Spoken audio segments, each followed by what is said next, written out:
¿Cómo están ustedes? Buenas tardes. Hoy damos inicio a este especial de la redacción que tiene por objetivo realizar un ejercicio de memoria, de reflexión y también, ¿por qué no?, de introspección respecto de nuestro rol como periodistas y como medio de comunicación. Lo cierto es que los medios de comunicación y en especial la televisión debiesen ser una caja de resonancia de la sociedad y representar la diversidad de voces y rostros presentes en el país que habitamos. Sin embargo, muchos, incluidos nosotros, no hemos cumplido a cabalidad ese rol. Es por ello que queremos manifestarles que la dirección del canal ha decidido tomar esta gran responsabilidad, hacerse cargo de esta falta y desplegar todos los esfuerzos posibles para cumplir con lo que le corresponde a un medio de comunicación en el rol público que está llamado a realizar. Pero con la misma honestidad con la que le decimos esto, les anunciamos que quizás nos vamos a equivocar, vamos a cometer errores y muy probablemente seremos merecedores de sus críticas. Y hablamos por nosotros y nosotras, el equipo de la red, sin arrogarnos la representatividad de nadie más, ni la de los otros medios, y en un decidido compromiso con la libertad de expresión y la verdad.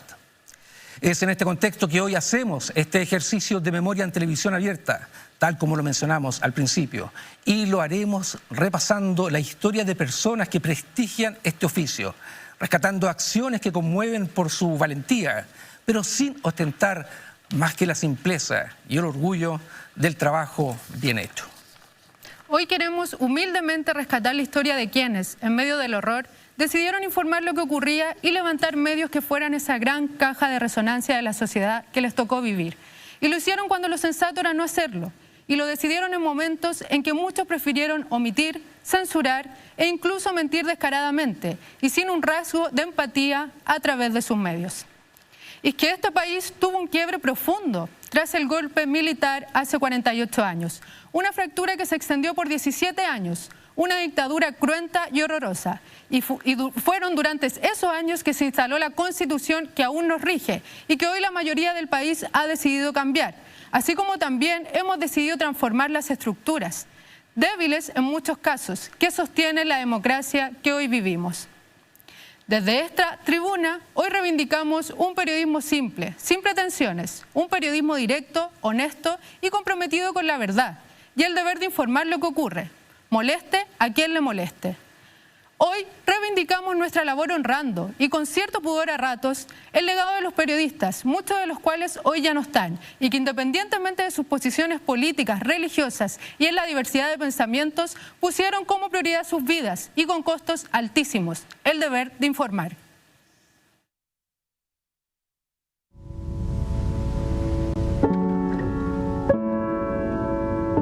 El Cementerio General, como todo lugar, esconde historias, relatos, algunos de ellos jamás contados, otros en la memoria de muchos. Historias de un tiempo en el cual los derechos humanos no eran una elección. Caminamos por este lugar donde la vida se cruza con la muerte, donde el silencio parece calar más fuerte que nunca. Los invitamos a conocer la ruta de la memoria y los derechos humanos.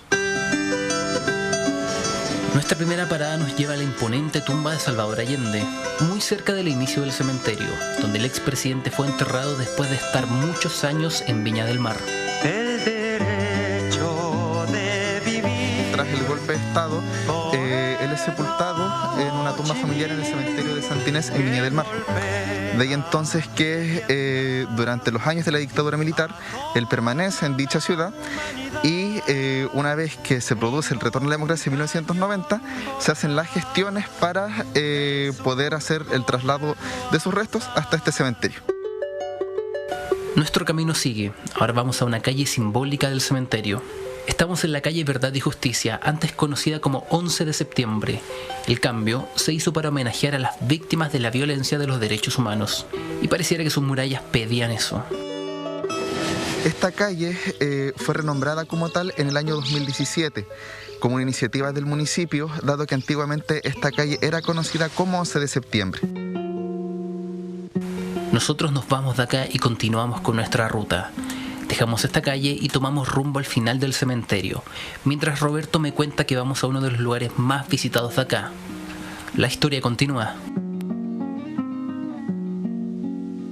Pensar en una ruta de los derechos humanos sin pasar por este lugar, la primera tumba de Víctor Jara, sería desconocer nuestra historia. Sabemos que muere en el ex Estadio Chile, actualmente Estadio Víctor Jara, y de ahí que sea dejado en un sector cercano, junto a otras víctimas más, cerca del cementerio metropolitano.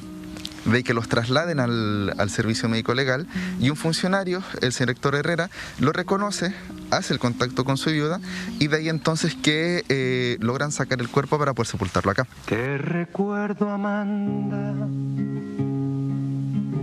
la calle mojada, corriendo. Dije primera tumba porque hay otro sector donde está sepultado Jara, pero mejor dejo que nuestro guía nos cuente esa historia. La sonrisa. Después de haber sido sepultado en 1973, él estuvo por varios años en el nicho que habíamos visitado recientemente. De esta forma es que cuando se abre la causa judicial, su cuerpo es exhumado para poder indagar en la causa de muerte. Y de ahí que el siguiente paso es hacer un funeral con convocatoria abierta para el público y de ahí que se vuelve una ocasión para que sus familiares, sus cercanos y sobre todo sus admiradores puedan también compartir esta última despedida. Volvemos al final del cementerio. No puedo dejar de mirar esas cruces, sus historias que nunca fueron contadas, sus silencios que acompañaron durante décadas la búsqueda de la verdad. Estamos en el patio 29, lugar donde muchos cuerpos de ejecutados políticos y detenidos desaparecidos fueron sepultados clandestinamente. Patio 29 podemos mencionarlo como el hito trascendental de representación de lo que fue la violación de los derechos humanos durante la dictadura militar, tomando en cuenta que fue aquí donde llegaron gran parte de las víctimas de la represión estatal por parte de los agentes de la dictadura. De ahí entonces que este patio fuera utilizado a comienzos de la dictadura y durante los primeros años como un espacio de sepultaciones clandestinas, ilegales. Podemos mencionar que este patio en un principio era dispuesto para enfermos psiquiátricos, indigentes y así, prácticamente los excluidos de la sociedad. Y de ahí que nos vayamos a encontrar con que los militares lo intervienen para hacer este uso. Incluso en la operación de retiro de televisores muchos cuerpos fueron exhumados y lanzados al mar para hacer desaparecer toda huella de crímenes de lesa humanidad. Nos vamos de aquel lugar, aún sabiendo que hay muchos cuerpos sin ser reconocidos de los que estuvieron enterrados ahí. Al final del recorrido, Roberto nos lleva al memorial de los detenidos desaparecidos y ejecutados políticos, que está al lado de uno de los accesos por calle Recoleta. Camino me pregunto, ¿cuántos familiares se encuentran acá, en este sector, en este memorial? El consuelo y finalmente el acompañamiento de los nombres de sus detenidos y de sus desaparecidos.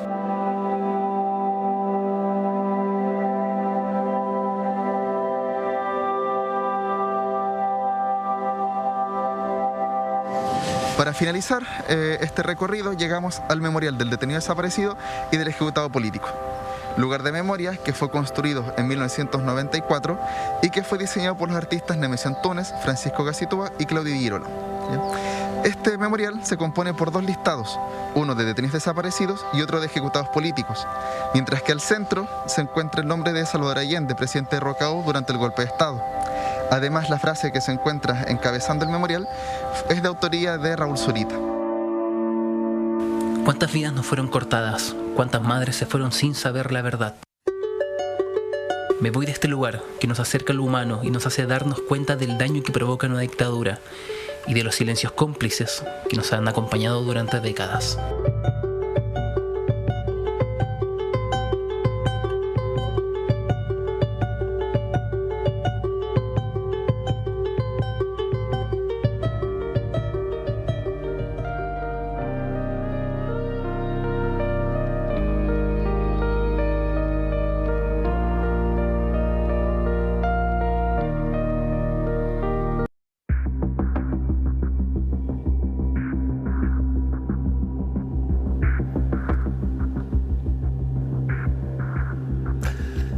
¿Qué tal? ¿Cómo están ustedes? Ya estamos en este especial de prensa de la red, aquí en la redacción, en el contexto de estos 48 años en el que se recuerda el golpe de Estado, en el que queremos hacer también un ejercicio de memoria y nos encontramos con dos grandes periodistas, grandes amigos también tengo que decirlo.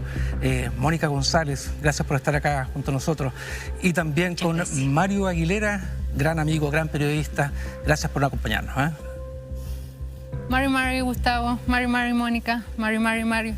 Muchas gracias por estar acá en este especial de la redacción, en este día tan importante para Chile. Mónica, 11 de septiembre de 1973, día martes. ¿Qué estabas haciendo tú ese día? Fíjate que voy a decepcionarte, porque no he contado ni quiero contar lo que pasó conmigo ese día. Y porque yo estaba escuchando lo que estabas diciendo, yo te voy a pedir disculpas, pero ustedes me van a entender. Yo trabajo, he hecho muchas cosas, sigo haciendo cosas. Y no puedo dejar de pensar en que la cantidad de colegas, como tú misma lo dijiste, que arriesgaron la vida y nunca nadie ha dicho nada sobre ellos. Y me vas a disculpar, Gustavo, pero quiero recordarlos a ellos. Quiero que Mario cuente su historia, que es desgarradora, que es importante, porque tiene que ver con ese periodismo de rigor. Porque periodismo que no moleste a nadie, sí. O que moleste a quien moleste. Pero lo más importante es que sea riguroso. Y sabes, nosotros aprendimos a ser rigurosos en dictadura. La dictadura nos decía que los detenidos desaparecidos, que nos acompañan, nos acogen, nos acurrucan, los estamos haciendo vivir. Están vivos con nosotros y eso es lo que importa. Los estamos haciendo vivir a cada uno de ellos. Lo importante es que nos decían es que no, nunca los tomaron detenidos. Se habían ido con otra, se habían arrancado a hacer una guerrilla en la frontera argentina. Eran desalmados.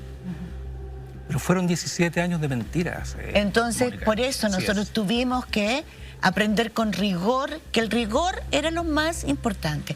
Y esa es la mejor escuela de formación. Y quiero empezar recordando a mi gran maestro, Edwin Harrington. Fíjate que en su funeral había 13 personas. Y yo creo que es uno de los periodistas más importantes de este país. Creó la historia secreta de las grandes noticias en democracia, creó Hechos Mundiales.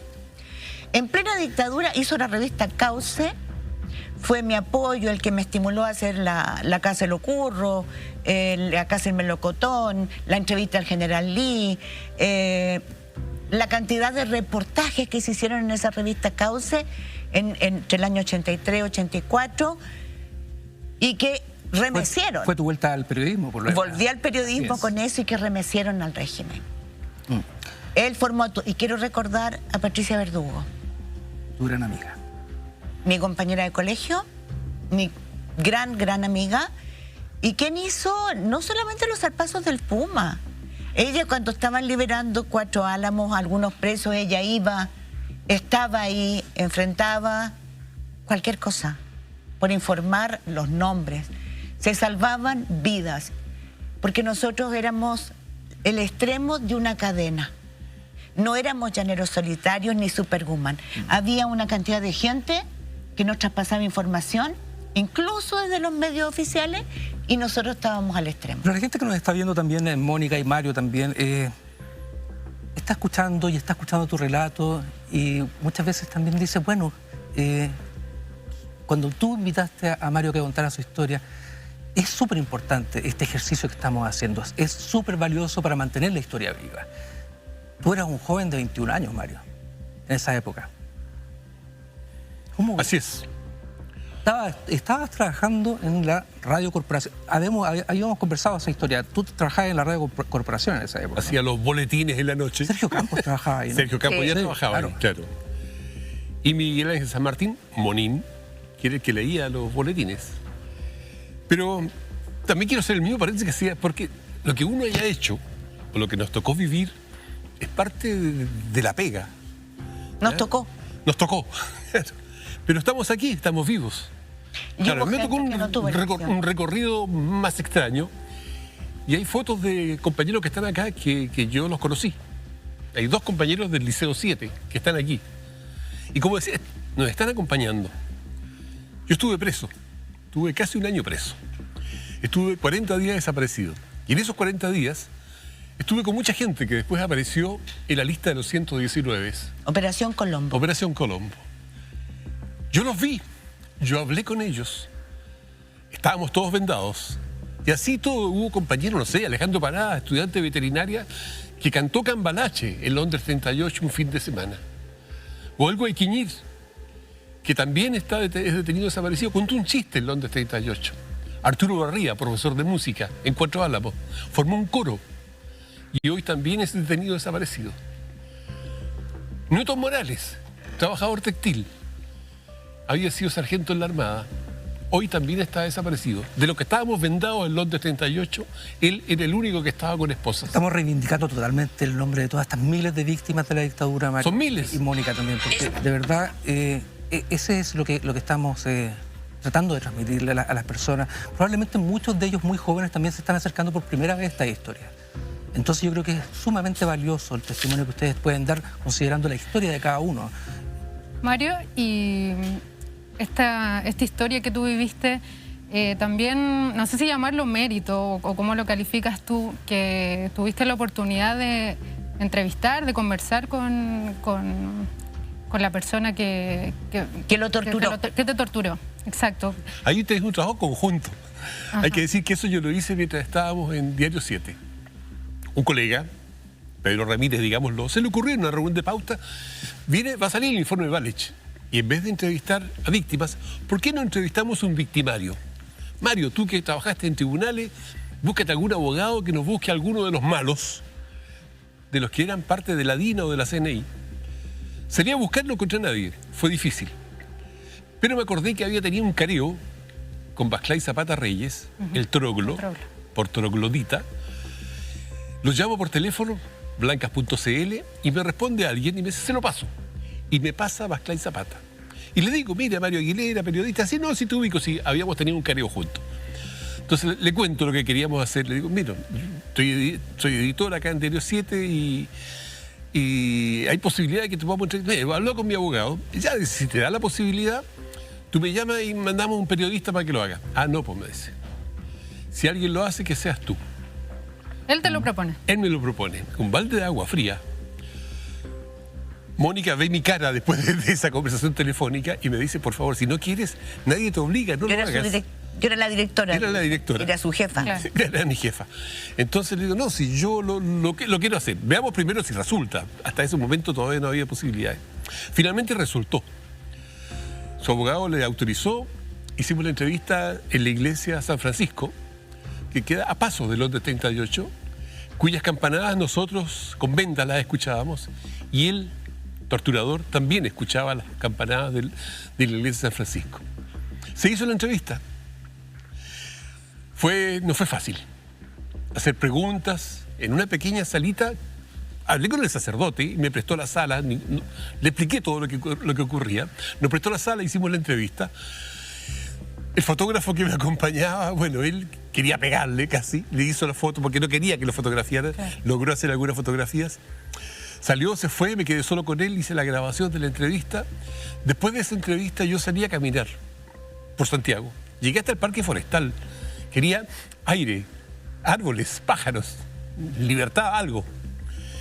Después de ahí me fui al diario. Y ahí estaba Mónica. Que lo andaba buscando. Que me había mandado buscando. Pero eso fue muy entrado en la democracia ya. Sí, no, sí, ya pero estaba. Pero convengamos que dos cosas. Primero, entró la democracia y la gente de la DINA siguió haciendo amenazas, extorsionando, siguió muy presente, porque no nos olvidemos que el comandante en jefe... A este tipo yo lo llamo, estaba en su casa. El general Pinochet estuvo hasta el 98, ¿no? Sí, claro. Y solamente después del 2004 con Riggs es cuando pierde su poder. Nosotros íbamos a declarar frecuentemente a los tribunales y ahí estaban, con sus abogados del ejército, con custodia del ejército o de carabineros. La impunidad ha reinado en este país demasiados años y ellos la sentían y uno la masticaba.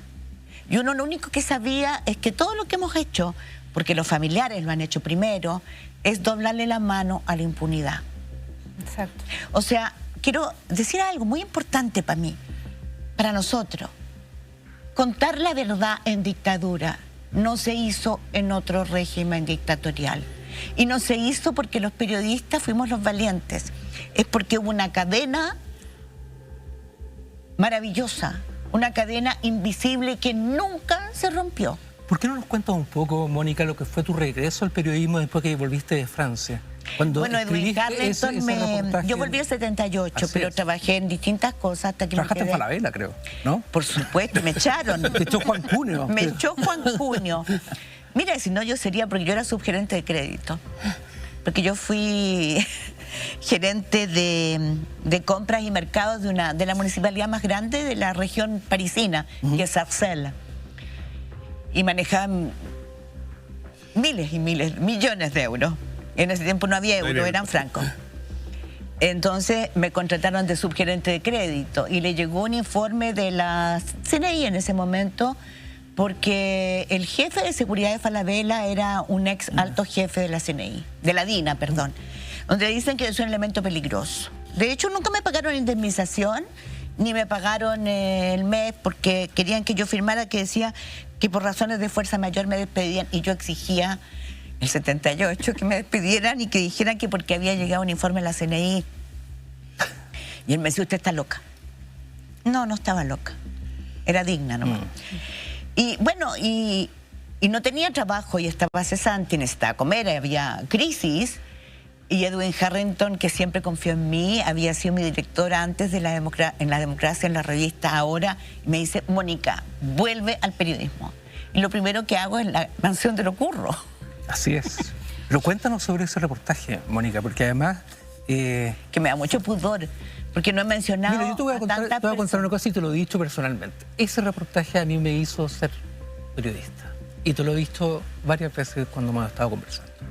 Y creo que fue una obra maestra de cómo se reportó ese... Es que yo estaba en mi casa y escuché una cadena nacional, estábamos en crisis, y yo estaba cocinando y escucho un hombre que dice que por razones de fuerza mayor, por crisis económica, no se va a construir la casa de los presidentes, se suspende. Y dije, esa voz me suena, pero claro, sí es Guillar, que era ministro de la vivienda en ese momento y es el hombre de la cadena. La voz de los bandos. La voz de los bandos. Sí. Yo dije, sí, este hombre, este maldito infame nos mintió ese día diciendo que no tengan miedo, preséntense, no vamos a matar a nadie, nadie corre peligro, le vamos a respetar la vida porque lo que queremos es restituir el Estado de Derecho. ¿Cuántos jefes de familia se presentaron y nunca volvieron a sus casas porque le creyeron al señor Guillar? Así es. Yo dije, si mintió esa vez, está mintiendo ahora. ¿Era ministro de Vivienda? Sí, era ministro de la Vivienda. Sí. Vivienda. Y entonces yo no tenía auto, no teníamos chequera, no teníamos cuentas bancarias, éramos muy, muy precarios, no nos pagaban nada. Bueno, porque no había plata. El país, ese periodismo tenía en Cauce estaba Marcelo Castillo y Manuel Salazar, que fueron mis grandes yuntas en esa revista. Y les guardo un reconocimiento y un cariño enorme. Yo siempre he dicho que la amistad nos salvó, se lo decía María Olive Monkeberg, con quien trabajé después en análisis y fuimos juntas. La amistad nos salvó, la amistad, el poder abrazarse cuando teníamos susto, colaborarnos, ayudarnos. Bueno, y yo dije, bueno, me voy a ir, voy a tomar el bus y la micro, después hay que caminar, porque eso eran peladeros en esa época. Estamos hablando del 83. Y por supuesto llego con mi pelo largo, con una falda hippie, y yo veía un movimiento, o sea, no se había detenido nada, ¿no? Estaba en movimiento, pero estaba todo tapiado. La casa seguía construyéndose. Bueno, desfilaban obreros, ingenieros, arquitectos. Desfilaban los obreros y los otros los materiales llegaban en camiones y se metían adentro, ¿no? Entonces yo tomé una decisión muy bonita que fue, aquí los obreros me pueden hablar. Entonces ellos se iban en micro, por supuesto, entonces yo me iba, tomaba una micro con ellos, caminando bastante hasta que, y había que esperar mucho, iba mirando las caras a ver cuál podía hablar, con quién podía tener la confianza, ¿no? Y así fui rehaciendo, fui dibujando la casa. Yo nunca he entrado a la casa de Locurro, cosa que nadie me cree, porque yo describí cada lugar. Describí esas enormes escaleras de mármol que la señora dueña de casa, Lucía Iriar, dijo, no, cuando entró. Este mármol sáquenmelo y me traen mármol de Carrara. Y lo traían en avión. O cuando dijo, no, ¿para qué? Para el que venga cuando yo me muera. O sea, yo voy a estar aquí hasta que me muera. Yo quiero alfombras ahora. Y me fueron describiendo cada una de las partes y las piezas y las cosas más ridículas y que ahí hicieron reír a medio mundo. Poner espejos del techo al suelo delante del excusado, del water. O sea, la gente no se quiere ver en esa posición en general, ¿no? Pero ella no, ella lo puso al frente del baño de él y el de Pinochet y el baño de ella. O cosas como comprar una lámpara de anticuario, pero carísima, carísima, carísima, que yo me conseguí la factura y todo, y colocarla en su baño. Bueno, y así se escribió, y ese fue mi primer reportaje. La gracia es que ellos tenían todo embalado para cambiarse, porque ella le tenía pánico al fantasma de Carlos Prat y su esposa, Sofía Cuthbert, el maravilloso comandante en jefe que renunció para no ser asesino de su pueblo y que Pinochet mandó a asesinar con la gente de la DINA, Michael Tauley y Mariana Callejas, en una operación que después yo investigué a fondo en Buenos Aires. Y ella le tenía miedo al fantasma, claro, se lo mandaron a matar. Y quiso cambiarse.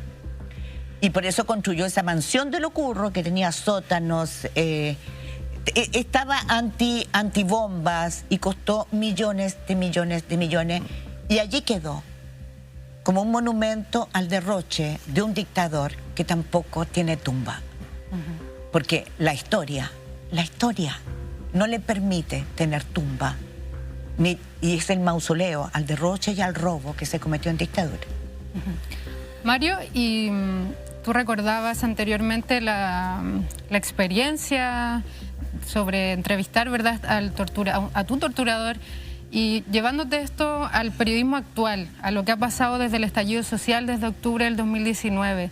¿Qué crees que queda de ese periodismo del que ustedes fueron parte en dictadura militar y quizá el paralelo que se puede hacer con las violaciones a los derechos humanos que han ocurrido en el gobierno de Sebastián Piñera?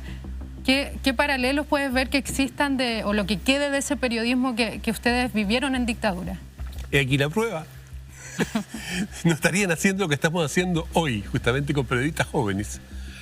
Lo que se hizo en dictadura logró finalmente que nuevas generaciones de periodistas tuvieran la posibilidad también de abrir los ojos y de contar la verdad. Tú lo decías, iniciando este programa. Es parte de la tarea nuestra. Y rescatando a aquellos periodistas, yo lo voy a decir, digamos, cuando estuve preso yo en el año 74, había otros periodistas. Entre ellos estaba Pepe Carrasco, Pepone, estaba Guillermo Torres Gaona, Claudio Herrera,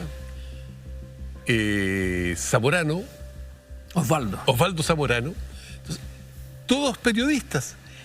Aquí nombré a 4, quizás había más, pero ahí solo entre Sálamos éramos 4 periodistas. O sea, algo estábamos haciendo. Claro. Por lo tanto nos hicieron pagar. Y luego, una vez en democracia, hubo tareas que tampoco se conocen mucho. Reporteando, yo recorrí de norte a sur buscando detenidos desaparecidos. Era parte de la pega, me tocó hacer tribunales. Me tocó seguir a los ministros en visita, a los jueces. Estuve en Pisagua, en Chihuío, en Paine, en el cementerio de la Rana, en el río Mapocho, en Peldehue, en Colonia de Dignidad, en diferentes lugares. Y otros colegas, aquellos que también hacían tribunales y que habían reporteado en dictadura, que eran aquellos que nos daban cuenta de lo que decía Mónica, de los enfrentamientos, que eran falsos enfrentamientos. Yo supe por boca de camarógrafos que decían, vamos rápido, cabrón, hay que salir. Hubo un enfrentamiento. Llegaban al lugar y decían, no hay nada, todavía no hay enfrentamiento. Y ahí se daban cuenta los camarógrafos que realmente era una mentira. era un montaje que hacía la dictadura y había colegas que se prestaban para ello. Y de esos colegas que se prestaban para ellos, aquellos que estábamos reporteando y buscando detenidos desaparecidos, nos llamaban los Pluto. Los Pluto, puesto que andábamos buscando huesitos. Y eran otros periodistas, aquellos de la vieja escuela. Entonces llegó un periodismo nuevo y logramos finalmente empezar a contar la verdad de lo que estamos sabiendo hoy. Que hubo lugares y hubo la operación retiro de televisores, que enterraron gente, que lo sacaron y lo fueron a tirar al mar. Y en muchos lugares, pero en como en Chigüillo, lugares quedaron huesitos. Y por eso Chigüillo, por ejemplo. Que recibe... Claro. Y disculpa, Mario, desde la labor del periodismo es inevitable también hacer ese paralelo con lo que ha ocurrido con el pueblo mapuche, como en el caso Camilo Catrillanca, que la prensa nuevamente habló de enfrentamientos. O sea, son lamentables coincidencias. La represión se repite. Sí, se repite. ¿Sabes? Me gustaría reivindicar una parte de la prensa clandestina de la que nunca se habla. Así es. Hubo una prensa clandestina muy importante. Antes yo quisiera decir, José Carrasco para mí representa muchas cosas, porque yo quedé embarazada en la Escuela de Periodismo y tuve mis hijas en la Escuela de Periodismo. Y José Carrasco pololeaba con la secretaria de Mario Plané, que era el director de la escuela. Entonces yo le dejaba a mi hija Andreita, a él y a la secretaria, me la cuidaban mientras yo hacía pruebas o daba exámenes. Y después él me llevó a la revista Análisis. Era un ser maravilloso. En esa revista Análisis... Estamos viendo en pantalla. No, prefiero no verlo. En esa revista Análisis había gente muy notable, muy notable. María Eugenia Camos, Patricia Collier, Fernando Paulsen, Juan Pablo Cárdenas, María Olivia Monque, que hizo un trabajo pero sensacional, impresionante. Pero de ese trabajo clandestino del que no se habla, hay gente que murió producto de la tortura. Los periodistas Sosa, José Maldaski murió años después producto de la tortura. Está vivo, hizo un trabajo maravilloso Marcel Garcés, José Miguel Varas, Sergio Villegas, Enrique Martini. Y yo quiero decir que también está Alberto Luengo, que en ese tiempo trabajaba en el Mercurio y hay que decirlo, había gente que trabajaba en los medios oficiales y nos ayudaba enormemente, como Eliana Sea. Entregando los datos que ellos no podían publicar. Como Eliana Sea. Entonces, hay ahí una página que se escribió. A mí, cuando me baja a veces un poquito, uno pierde la fuerza, se decepciona con tanta corrupción.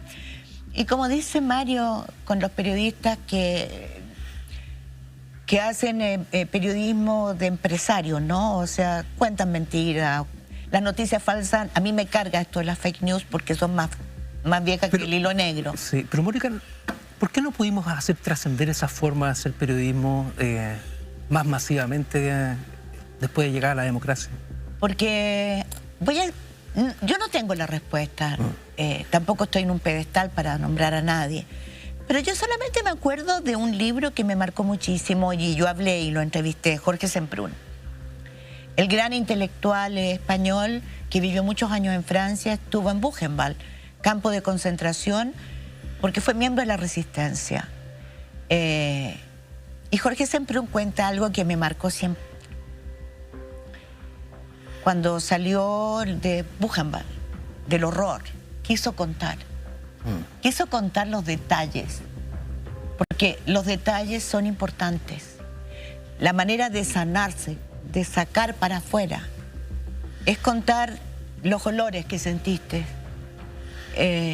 los soez que son, la brutalidad. El tipo que está torturando, te suena el teléfono y le decía, ay, mi vida, se mejoró, tiene menos fiebre. La cantidad de mujeres violadas. Y no te quieren escuchar. Es difícil escuchar. Cuando sales de una cantidad de tiempo como la dictadura, que fue un horror, ¿no? Es difícil que la gente quiera escuchar, quiere dar vuelta a la página, quiere a otra cosa.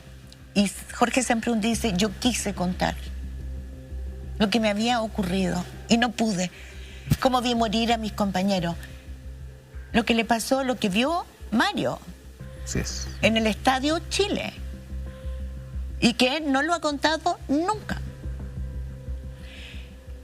Y Jorge Semprún, llorando, dijo, no pude. Y eso es una gran lección. Hay que encontrar los momentos, hay que buscar la fórmula. Porque déjenme decirle, el Estadio Chile fue el primer campo de concentración.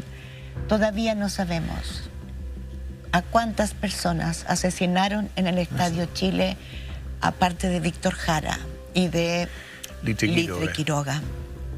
No lo sabemos. Yo hice una investigación. Pequeña no fue tanto porque me demoré harto y porque había mucho. Y es un secreto porque hay mucho extranjero. Y los venían a sacar en camionetas de la pesquera que controlaba ya en ese momento Manuel Contreras en San Antonio. Mario vivió esa pesadilla. Pero con perspectiva, Mario, por ejemplo, a ti te detuvieron el 12 de septiembre. El 12 de septiembre, y sí. llegaste al Estadio Chile. Como decía Mónica, es una historia que tú no has contado. Es largo de contar. Sí. Pero bueno, yo caí al estadio Víctor Jara, digámoslo, el 12. Y me escapé el 13. Tuve todo un día completo. Me escapé por la puerta. Salí caminando. Pero yo vi ahí cuando mataban a gente ahí en la galería. Cuando por los parlantes llamaban a los profesores universitarios extranjeros a que se presentaran y nosotros desde arriba escuchábamos los gritos mientras los estaban torturando. Al día siguiente llamaban a los profesores universitarios chilenos. Bajaron poquitos. Yo me acuerdo de uno en particular, Augusto Samaniego, profesor de la Universidad Técnica del Estado. Él era profesor y no se levantó. Yo tampoco me hubiese levantado después de haber escuchado los gritos de los extranjeros. Si eran extranjeros, quizás uno podría pensar que iba a tener más cuidado. Pues no. He ahí los extranjeros de los que hablaba Mónica. Yo estuve en los camarines. Es larga la historia. Estuve viendo gente que estaba sangrando. A patadas. Porque hemos tenido mucho pudor. ¿No es así, Mario? Es que tampoco es tan fácil. El recordar. Sí, bueno, estoy aquí para contarlo, para que se sepa que pasaron cosas horribles en Chile. Porque lo digo más duro que lo que yo pasé en Londres, es lo que yo escuchaba en Londres. Estábamos todos vendados y en la noche era horrible. Cuando te están torturando a ti, tú sabes lo que te están haciendo. Tú sabes que te están poniendo corriente, que te están pegando, que te tienen una pistola en la cabeza. Pero cuando tú escuchas los gritos en la noche de las mujeres, incluso de niños, tú te imaginas lo peor. Por estos compañeros que están aquí, que nunca más ocurra. Nunca más. Perdón. Uno es casi humano, es periodista, pero es casi humano. Hasta se emociona. No, Mario, por favor, o sea, hay que darte las gracias. Estamos a pocas horas de un día en que lo más importante es lo que tú acabas de decir. Todo esto es para hacerlos vivir a ellos, a todos ellos. Exactamente. No son números, no son nombres en una lista. Son personas que soñaban, que hacían el amor, que amaban, que reían, pero sobre todo, que querían cambiar el rostro de miseria de este país. Y ese fue su crimen. Porque cuando los que hemos investigado, vamos nombre por nombre, los que empuñaron un fusil son una ínfima cantidad. Y esa es otra de las grandes mentiras. Otra. Entonces quiero decir que es por ello, ¿no? Para que nunca más y para hacerlos vivir una y otra vez. Porque es la única forma de decir, no ganó la muerte, no ganó la traición. Mónica, cuando se escucha que se repite esta frase a lo largo de los años, el nunca más en Chile, ¿qué es lo que sientes cuando escuchas que alguien dice esa frase? Fíjate que prefiero callar un poquitito. porque a veces uno tiene que callar nomás. Pero creo que hay muchos que lo repiten como una consigna hueca, que no entienden lo que significa, porque nunca más es abrirse a escuchar a otro, a defender al otro, aunque piense distinto. O sea, yo no quiero que ninguna mujer pase por lo que yo pasé en dictadura. Nunca más para mí es eso. No estoy dispuesta a defender un régimen que aplaste al otro por pensar distinto. ¿Qué es lo que está pasando en Nicaragua? Cuando veo que cuando veo que Sergio Ramírez, Yoconda Belli son tildados de traidores por su compañero que hicieron la revolución juntos, Daniel Ortega. Yo digo, pero ¿qué pasó? ¿Qué degeneración hubo? Entonces, yo creo que hay que hacer un ejercicio. Y es cierto, hay esperanza hoy día de construcción. La construcción no es un orden de regimiento. La construcción democrática es viva, vibrante, bullente. Vamos a ver la batalla de Chile, el gran documental de Patricio Guzmán, que va a dar la red en en hecho histórico. Absolutamente, se me llega, yo de solo pensar que esta noche, mañana, ¿cuántas familias van a conversar de algo que no vivieron y que ahí se ve rostros de alegría como nunca los volveremos a ver quizás? Y yo digo, bueno, ahí hay algo que muestra cómo se construye, ¿no? Y los errores que se cometieron, lo que no puede volver a ocurrir, porque no nos olvidemos de algo. En la raíz de todo esto, en la raíz de los crímenes, de la brutalidad, del horror, lo que hay es falta de justicia, desigualdad, avaricia. Es tratar al otro como tu súbdito, como si fueras nada.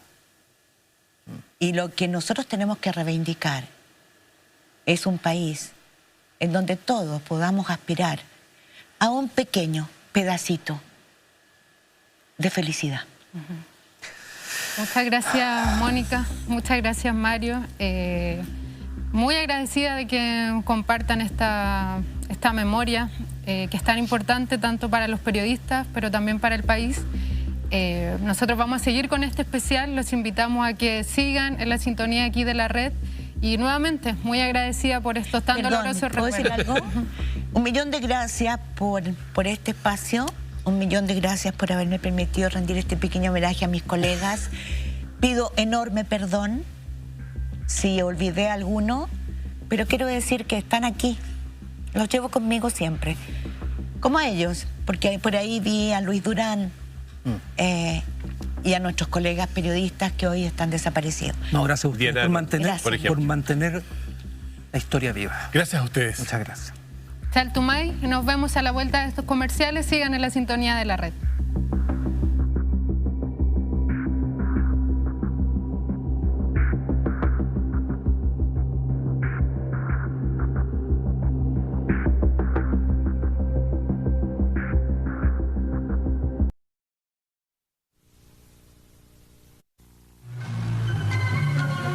El trabajo periodístico en un régimen militar es difícil y para algunos muy peligroso.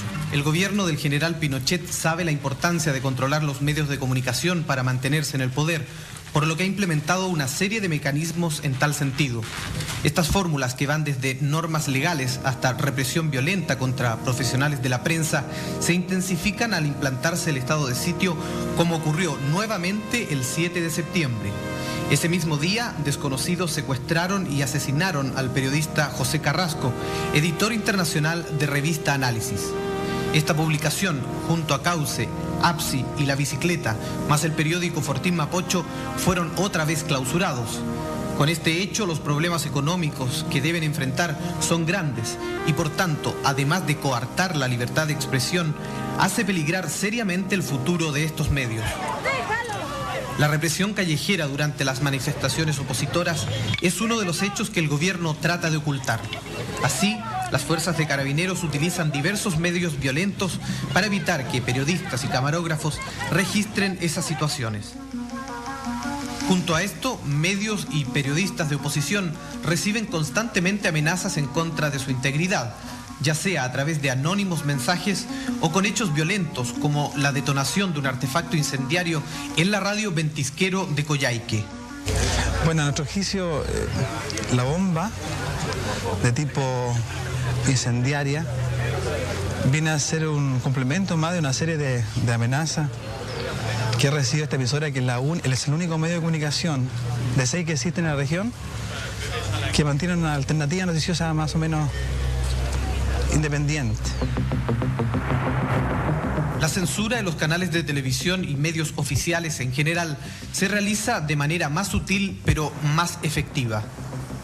La censura fundamentalmente en televisión se da en 3 niveles, ¿no? Por un lado está la censura de gobierno, ejercida a través de INACOS, que a través del teléfono, las sugerencias, entre comillas, y las notas obligadas, digamos, que envían a los canales de televisión, ejercen un control permanente y cotidiano sobre el medio.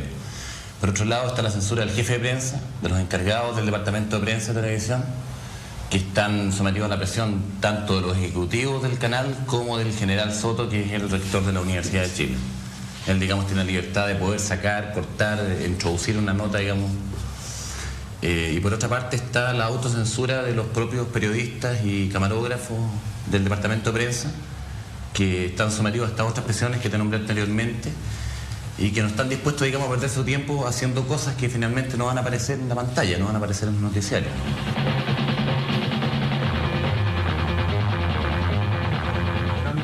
Se firmó la Carta de Santiago. En ella los firmantes se comprometieron a defender los derechos de las personas en todo tiempo y lugar. Este año, como un caso especial en esta situación es el de Radio Cooperativa. A pesar de que ha sido clausurada en 4 oportunidades, sus periodistas tienen acceso a las fuentes oficiales de información. Pero una vez allí, algunos reporteros ven limitado su trabajo. La búsqueda de un periodismo libre bajo un régimen militar como el chileno sigue siendo difícil y para algunos muy peligrosa.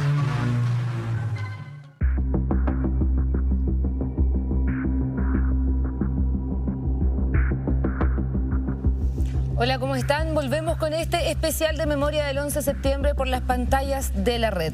Tenemos una nueva invitada. Ella es exdirigente del Colegio de Periodistas y editora del libro Carta a los Periodistas, crónica bajo el estado de sitio. Medio que funcionó al alero del Consejo Metropolitano del Colegio de Periodistas cuando la dictadura cerró los medios de oposición en el estado de sitio entre los años 1984 y 1985.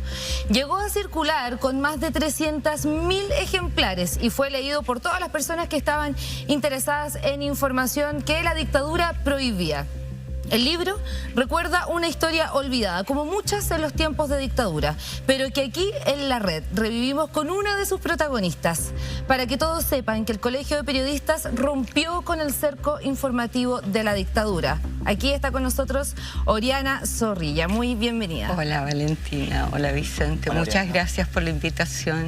Muchas gracias a ti por estar con nosotros. En este día tan importante. Sí. Bueno, obviamente fundar un medio que era de oposición a la dictadura era difícil, fue una decisión difícil. La pregunta, para ir de lleno a nuestro tema, es ¿qué te impulsó a tomar una decisión tan compleja como esa en ese momento? La verdad es que fue una decisión colectiva, porque el Colegio de Periodistas quería romper el cerco informativo y hicimos una búsqueda de cómo hacerlo, porque estaban prohibidos todos los medios opositores. En los medios tradicionales no cabía la información y por supuesto que nosotros teníamos un imperativo ético de informar. Entonces un colega de manera muy asertiva dijo: hagamos una carta a los periodistas. Y el colega Gustavo Pueller, él era un reportero gráfico que fue después jefe de fotografía de la época. Entonces Gustavo dijo, hagamos una carta a los periodistas. Bueno, y todo el consejo tomó la decisión de hacerlo. Convocamos a los periodistas que estaban clausurados y empezamos a hacer esta carta diaria. Fueron 144 cartas durante el estado de sitio, de lunes a viernes, sábado y domingo. Algunas excepciones. No, claro, descansábamos. Y teníamos un flujo impresionante, porque la carta salía a las 5 de la tarde, 6 de la tarde, y había una cantidad de personas esperándola desde el 5º piso de Amunátegui 31, donde está el Colegio de Periodistas. Bajaba los 5 pisos, salía por Amunátegui hacia Alameda, llegaba hasta Teatino, y era mucha gente que iba, estudiantes, centros de alumnos, dirigentes sindicales, gente que resistía a la dictadura en organizaciones como de pobladores, en fin. Al comienzo nosotros entregábamos varios ejemplares, pero después ya fue imposible. Y empezamos a entregar un ejemplar por persona, y esas personas se encargaban de reproducirla y de entregarla en las universidades, en los colegios, en la calle, en los sindicatos, en fin. Hay una cosa muy, muy emocionante porque, bueno, las revistas estaban clausuradas, los dineros escaseaban, y la gente que llevaba la carta y que repartía estos ejemplares con unos tarros, con un agujero, recolectaba dineros y nos llevaban algunos aportes para seguir haciendo las cartas, o nos llevaban café, en fin. Fue un periodo muy, muy importante, hermoso, y allí convivimos periodistas jóvenes con periodistas viejos, que ya tenían toda una trayectoria periodística, pero que se sometían a, digamos, a que les editaran sus notas, en fin. Fue una experiencia muy, muy valiosa y muy amorosa, que se reencontró con este libro que acabamos de publicar. Ahora fue un trabajo colectivo. Y una experiencia muy valiente, además. ¿Ustedes eran conscientes de los riesgos que corrían? ¿Cómo los viviste tú en esa época? Bueno, la verdad es que sí, que no teníamos mucha conciencia de los peligros que corríamos, pero sí sabíamos lo que ocurría. Entonces, claramente estábamos dispuestos a correr el riesgo. De hecho, muchos de nosotros fuimos amenazados de muerte con panfletos que tiraban en nuestras casas. ¿Te pasó eso a ti en particular? Bueno, mira, en general sí, también cosas bastante más graves, como por ejemplo que te tiren un gato muerto, degollado al antejardín con el nombre de uno de tus hijos. Grave, duro y difícil, pero en verdad había una voluntad muy profunda y muy colectiva de todos nosotros de hacer esto. Sentíamos que se nos podía ir la vida, pero que valía la pena.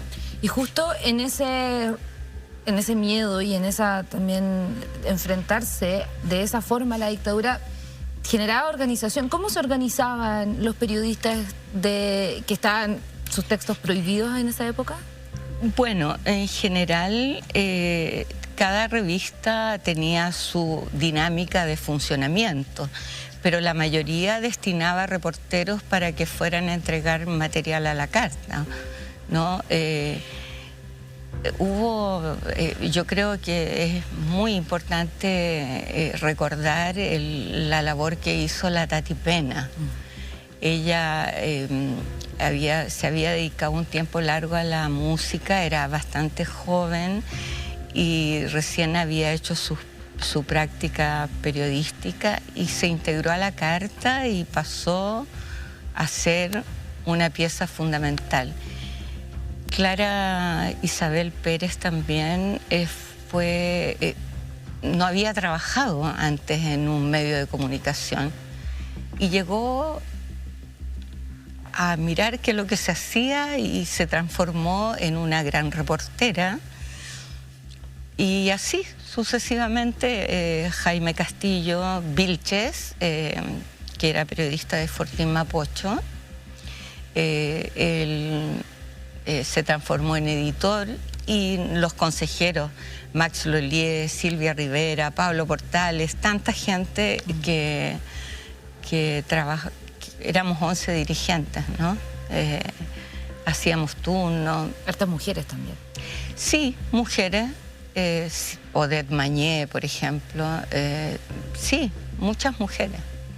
¿Y cómo fue ser mujer en dictadura y además también liderar la Carta a los Periodistas, que es un medio recordado y que hoy día se homenajea también en el... Bueno, no me des el crédito de liderar. Yo aporté, como todos los demás, a eso. Nuestro líder era el presidente metropolitano, que era Pablo Portales, y nuestro presidente nacional y nuestros dirigentes nacionales, entre los que estaba nuestro presidente nacional era Ignacio González Camus, y tantos colegas, Lidia Baltra, bueno, no quiero nombrar porque no quiero que se me olviden, pero Guillermo Torres, Jorge Andrés Richard, María Olivia Monkever, en fin. Entonces era un trabajo colectivo en general. Yo hice mi aporte. Bueno, obviamente tú estabas haciendo algo muy importante, volviendo como un poco también a la pregunta del comienzo de Valentina sobre la autoconciencia. ¿Tú tenías como noción de que estabas haciendo algo muy importante y de que esto era básicamente historia?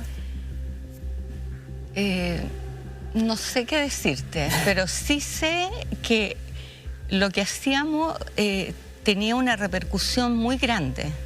Entonces, claramente nosotros respondíamos a eso, ¿no? Por ejemplo, nosotros hicimos muchos desfiles con mordaza. Ilusamente, bueno, no tan ilusamente, usábamos nuestra credencial de prensa que daba el Colegio de Periodistas, y inicialmente Carabineros respetaba esa credencial o se desconcertaba, ¿no? Pero la verdad es que la gente nos aplaudía en la calle. Entonces, la verdad es que sí, teníamos conciencia de la importancia que tenía ese trabajo. Ah, tenían como la reciprocidad inmediata en la calle. Sí, eso es verdad. Aplauso. Hacíamos unos gritos enormes, libertad de expresión para toda la nación, y llegaban los pacos y nos tiraban agua. O sea, entonces, y la gente, sí, teníamos conciencia porque había una retroalimentación muy fuerte. Me llamó la atención mucho una cuña tuya que leí, que dice lo siguiente: nos partió sobre el golpe. Nos partió la vida en dos, porque se clausuraron todos los medios de comunicación que eran contrarios al régimen de Pinochet. Bueno, obviamente el golpe le partió la vida en dos a muchas personas. Quizás a algunas personas, no sé, les partió en dos sus convicciones políticas o la esperanza de un Chile un poquito más justo que venía de la mano de la Unión Popular. Pero en tu caso fue también, además de eso, te quebró en dos el ejercicio laboral, o sea, tu trabajo, tu pega. ¿Cómo lidiaste como con ese quiebre tan profundo de la vida? Sí, fue doloroso, ¿eh? Por supuesto. Yo la verdad es que dejé de trabajar, me expulsaron del trabajo. Yo en ese momento era reportera de la radio de la Universidad Técnica del Estado. La Universidad Técnica del Estado era un reflejo maravilloso del proceso de unidad popular. Existía teatro, cultura, noticias. Era una universidad que estaba inmersa en el proceso de unidad popular. Yo quedé, me expulsaron del trabajo y por supuesto que no volví a trabajar en periodismo muchos años después. Hasta yo diría el año 78, ni siquiera en periodismo, yo trabajaba en comunicaciones organizacionales, relaciones públicas. La verdad es que para nosotros, los periodistas antiguos, ser reportero era lo más importante. Entonces mirábamos un poco así con distancia las comunicaciones organizacionales, en fin. Sin embargo, pero además yo estuve dedicada mucho tiempo también al tema de la solidaridad y el trabajo en relación a los presos, porque el papá de mis hijos estuvo preso casi 3 años, ¿no? Lo detuvieron el 11 de septiembre y bueno, y recorrió muchos campos de concentración y yo tenía un hijo pequeño y embarazada de otro hijo, de una hija. Entonces dejé de trabajar un tiempo largo. No obstante eso, recordábamos esta mañana en un foro en la Universidad de Chile, inmediatamente nos organizamos para recoger noticias en la búsqueda, primero cuando buscábamos a nuestros detenidos, digamos. Enseguida en las puertas de los estadios donde habían sido confinados los presos y empezamos a entregar esa información. Allí estuvieron un rol muy relevante los corresponsales extranjeros, pero también los periodistas que nos organizamos para hacer pequeños informativos con lo que estaba pasando. Yo diría que el periodismo de esa época fue muy alerta y fue muy activo y muy propositivo y muy creativo además, aun cuando haya sido duro. Dentro de lo creativo, ¿qué es lo que puedes destacar de la creatividad y de la innovación del periodismo en esa época? Bueno, mira, por ejemplo, la dictadura prohibió las fotografías y aparecían cuadros negros. Hasta en las últimas noticias aparece un cuadro negro.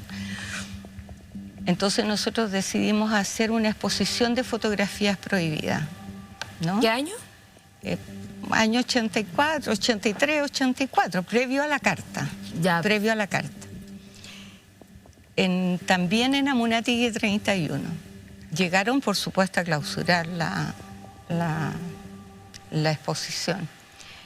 Fue muy divertido porque llegaron estos carabineros armados con escudos, con cascos, a cerrar esta exposición. Y yo estaba de turno con Cristian Arismendi y Max Lolier en ese momento. Y cuando llegan estos carabineros tan grandes, yo le digo, momento, subo 3 escalones y me pongo al nivel de él y le digo, dígame qué es lo que quiere. Entonces vamos a cerrar esta... Bueno, el carabinero le dio mucha risa a esta historia porque se dio cuenta de que yo había, digamos, me había puesto al mismo nivel de él, ¿no? Yo soy pequeña, entonces... Y en eso llegó Arnoldo Carreras, que era reportero de Radio Cooperativa. Y a Arnoldo le digo yo, van a clausurarla, entonces vamos a hacer un despacho. Y la verdad es que no había aprendido la grabadora, pero hicimos el despacho igual. Y se frustró, digamos, el cierre de esta exposición. Completa solidaridad también entre colegas. Entre sí, colegas, claro. Sí, existía una gran solidaridad. Oriana, y dentro de todo lo que viviste como periodista también, ¿qué fue lo que más te impactó en el periodo, por ejemplo, en el que estuvieron escribiendo cartas a los periodistas?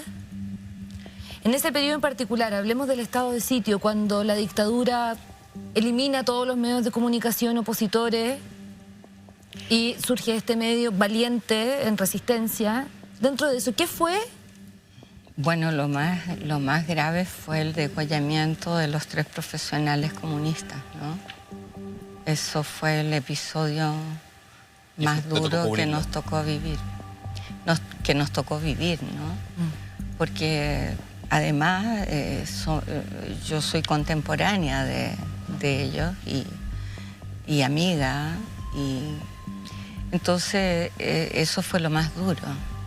Nos tocó el terremoto también, el terremoto de marzo del 85, que fue gravísimo, porque golpeó a las familias que ya estaban muy empobrecidas por el sistema.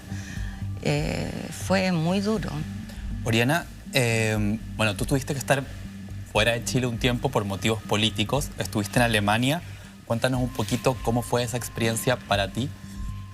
Fue difícil también porque, en primer lugar, no tenía ningún acercamiento con el idioma, ¿no? Pero yo estuve solamente 7 meses en Alemania, entonces no alcancé ni a sufrir ni a insertarme en la vida alemana. Pero sí me tocó, por ejemplo, descubrir que se había hecho una película muy hermosa que se llama Yo fui, yo soy y yo seré, que fue una grabación que hicieron los cineastas alemanes Heinrich Schaumann en plena dictadura en los campos de concentración en el Estadio Nacional y en Chacabuco. Entonces ahí nosotros no la habíamos visto esa película, ¿no? Y la dieron en una sesión especial para nosotros. Y aparecían nuestros colegas que estaban detenidos en Chacabuco. En Chacabuco hubo a lo menos 15 periodistas presos durante mucho tiempo. ¿Y cómo fue ver también la dictadura desde Alemania? Con esa lejanía también, y los colegas también, algunos que quedaron acá. Tal como te digo, en 7 meses uno... yo la verdad es que no soy muy... soy bastante dura y no soy muy llorona, pero vivía llorando día y noche. Fue complejo, difícil. Y por supuesto que tenía muchas ganas de volver a Chile. Y volví, de hecho volví muy rápidamente. ¿A los 7 meses en Alemania? No, después estuve en Roma casi un año. También ocurrió que se dividían las familias, yo me separé y me vine con mis hijos a Chile. Sacando cuentas, por lo que me habías dicho antes, cuando volviste a Chile empezaste a ejercer el periodismo. Sí. De inmediato. Oye, tengo una pregunta. Bueno, la primera reunión para trabajar en la publicación de Carta a los Periodistas, Crónica bajo estado de sitio, fue en la Universidad de Chile y fue justamente el día 18 de octubre de 2019, un día importante para Chile. Y en ese sentido, bueno, el rol de los medios también fue importante el 18 de octubre de 2019 y durante el estallido social. Quizás sí se puede hacer un paralelo entre el rol de los medios en dictadura y el rol de los medios durante el estallido, tanto desde como la resistencia como los medios que quieren hegemonizar de cierta forma el discurso o lo que la gente consume. Mira, sí, efectivamente el proyecto de la carta se dio ese 18 de octubre, lo hicimos temprano porque sabíamos que era un día en que iba a haber manifestaciones y la verdad es que transitar desde la dictadura o desde el golpe de Estado a la revuelta social no ha sido fácil, pero yo creo que hay bastantes diferencias, porque no hubo, durante el periodo de la revuelta social, no hubo medios que cubrieran el estallido social de la manera que lo hicieron las revistas en dictadura, ¿no? Sí, claro, hay mucho periodismo de investigación, pero el periodismo informativo, el cotidiano, el día a día, estuvo a cargo de las comunicaciones digitales, de los medios digitales, que no es lo mismo. Pero de los principales medios de comunicación, sabemos efectivamente durante el estallido social y desde hace muchos años, las redes sociales han venido acá un poco a democratizar la idea de la conversación de los medios, pero bien el rol, por ejemplo, de los grandes medios de comunicación durante el estallido. Me imagino un titular cuando joven se lanzó al río Mapocho, cuando en realidad la situación no es. Bueno, yo naturalmente soy muy crítica del periodismo informativo de los medios tradicionales y el Colegio de Periodistas lo ha denunciado reiteradamente. También de la televisión, no es casual que durante todas las manifestaciones del estallido social los rayados sean contra los medios de comunicación, ¿no? Contra la televisión en particular. Yo soy crítica y creo que estamos en deuda. Yo creo que hay matices de esperanza con ustedes, por ejemplo. La Carta a los Periodistas, el libro que recuerda la Carta a los Periodistas está precisamente dirigido a las jóvenes generaciones que deben asumir el periodismo con bastante más amor y trabajo colectivo de lo que lo han hecho hasta ahora, ¿no? Qué importante eso que dices de cómo ahora durante el estallido ha habido como muchas críticas por parte de quienes protestan respecto al rol de los medios. No sé, me imagino que es como una especie de reversión de El Mercurio miente, del lienzo. O sea, como pese a las décadas y los años, como el espíritu sigue siendo el mismo y las problemáticas siguen siendo las mismas, que es como bastante terrible. Yo leí que en una entrevista tú hablabas de la Carta del Periodista como una escuela, porque habían también muchos periodistas jóvenes trabajando ahí, y en ese sentido, una pregunta generacional, si tienes como un mensaje que te gustaría darle a quienes ahora están comenzando a ejercer la carrera de periodismo o ejerciéndola ya. Mira, yo siempre encuentro un poco ciútico esto de hablar del amor por la profesión, pero la verdad es que falta ese apasionamiento, ese enamoramiento porque durante muchos años se trabajó al exitismo, a la cosa individualista, al codazo, en fin. Yo creo que ya no hay vuelta atrás. Nosotros vamos camino a modificar las estructuras de nuestro país en la constituyente, en fin, en distintas áreas, en el tema de la educación, las pensiones. Hay conciencia de que hay que modificar.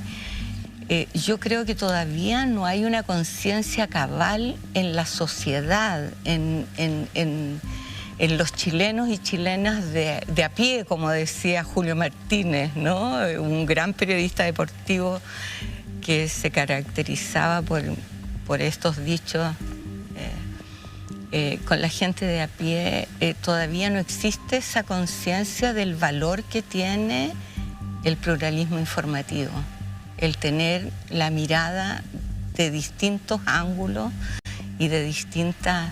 Y eso le toca a los periodistas jóvenes, ¿no?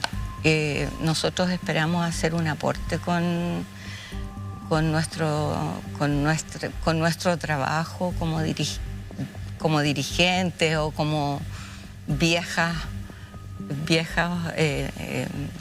trabajadores del periodismo. Pienso que debemos ser un aporte en ese sentido, ¿no? Oriana, y a propósito de lo que planteabas, está cambiando la Constitución, estamos en un proceso de un poco como de cambio de piel, ¿no? de Chile. ¿Cómo te imaginas el Chile del futuro? ¿Cómo te imaginas el rol del periodismo, los periodistas del futuro? Porque Hablabas que efectivamente los periodistas tienen un rol concreto, pero en este nuevo Chile, las nuevas instituciones. No sé qué decirte, porque en primer lugar yo creo que tenemos que asumir las nuevas tecnologías. Para nosotros los viejos es difícil asumir las nuevas tecnologías, pero aprendemos, ¿no? Yo creo que el camino no lo podemos señalar nosotros. Yo creo que nosotros debemos acompañar a las nuevas generaciones en ese trayecto.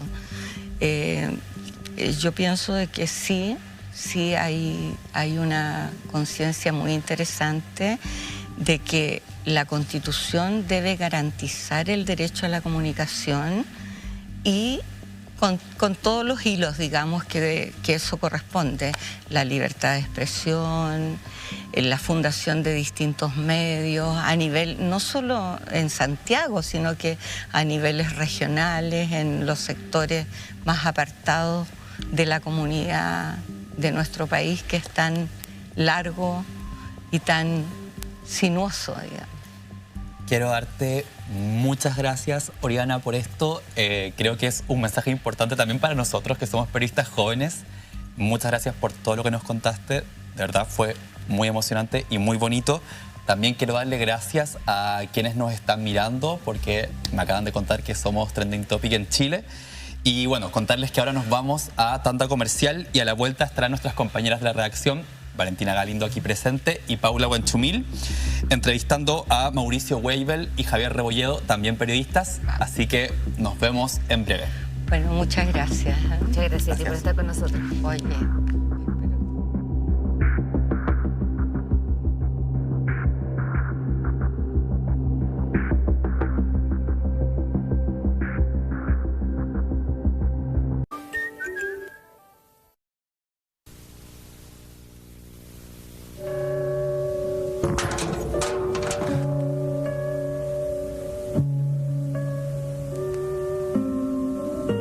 José Carrasco tenía 43 años el día de su secuestro. Era periodista y se desempeñaba como editor internacional de revista Análisis. También era dirigente del Colegio de Periodistas y como tal participó activamente en las luchas del gremio en defensa de la libertad de expresión. Debido a su calidad de dirigente del MIR, sufrió torturas y permaneció largo tiempo en campos de detención después del golpe militar.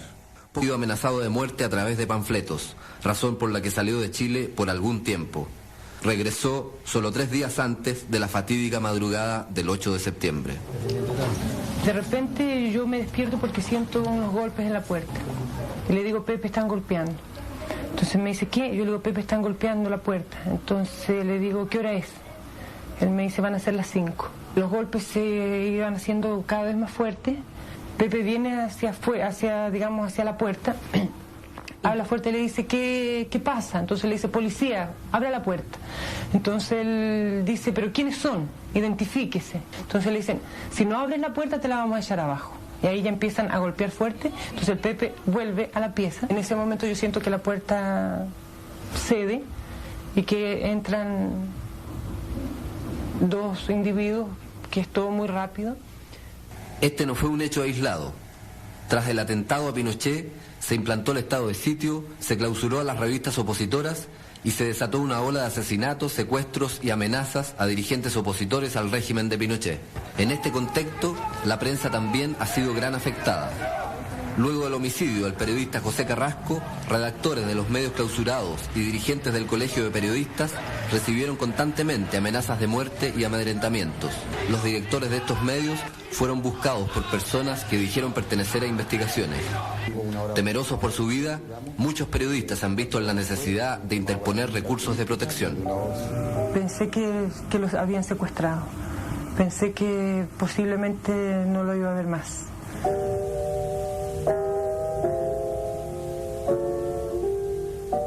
Este es el lugar donde fue asesinado y posteriormente encontrado el cuerpo de José Carrasco.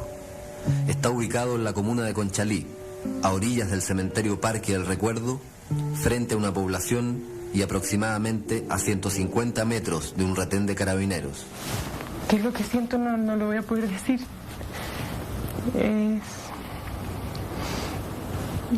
no hay palabras para expresar eso. No voy a ser capaz de decirlo, porque yo creo que no hay ningún lenguaje que refleje lo que yo siento. Y pienso y es lo que he pensado en estos días, que aun cuando, cosa que sé que no existe en este país, que aun cuando hubiese justicia, que aun cuando se encontraran a los culpables, que aun cuando yo tuviese al frente o hubiese una justicia y le pusieran las 13 mismas balas que le pusieron en la cabeza a los mismos que lo asesinaron, a mí nadie me va a devolver respeto.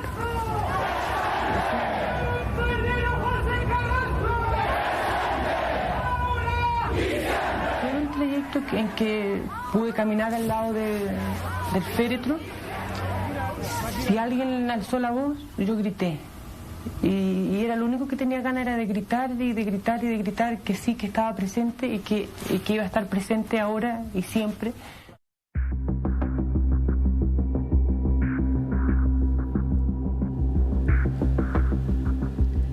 Mari Compuché, muy buenas noches a todas y a todos. Seguimos con nuestro último bloque en este especial del 11 de septiembre. En esta ocasión estoy junto a mi compañera Valentina Galindo y tenemos dos invitados. Mauricio Weibel, quien es periodista de investigación de la Universidad de Chile y director del área de investigación y reportajes de la red. Y también nos va a acompañar a través de Zoom Javier Rebolledo, periodista quien se ha especializado en investigación de temas relacionados con violaciones sistemáticas a los derechos humanos en Chile, abusos a menores y denuncias de malas prácticas empresariales y políticas. Muy bienvenidos Mauricio y Javier. Primero, Javier, preguntarte, ¿cómo nos puedes detallar el origen de la DINA y los órganos represivos que hubo en la dictadura militar en Chile? Bueno, los organismos de inteligencia sabemos que han existido y van a existir siempre, digamos, las distintas Fuerzas Armadas. Lo que sucedió particularmente con la dictadura militar en Chile es que se creó un nuevo organismo de inteligencia bajo el alero, digamos, del entonces dictador, digamos, integrante de la Junta Militar, Augusto Pinochet, que creó un servicio de inteligencia, digamos, para él poder controlarlo y manejar una buena parte del país, como sucedió en la práctica, de manera discrecional. La DINA es formada a través de un teniente coronel que ha ascendido a coronel para dirigir una dirección que le correspondía naturalmente a un general, pero existía una relación de cercanía entre Pinochet y Manuel Contreras, que este teniente coronel, que ascendió a coronel, y comienzan a formar, poco antes de que se inicie la dictadura, en Tejas Verdes, que era donde estaba, en San Antonio, donde estaba destinado este caballero, comienzan a formar ahí ya este organismo represivo, y ocupan gente fundamentalmente de Santiago, de San Antonio, básicamente, y también de sectores cercanos.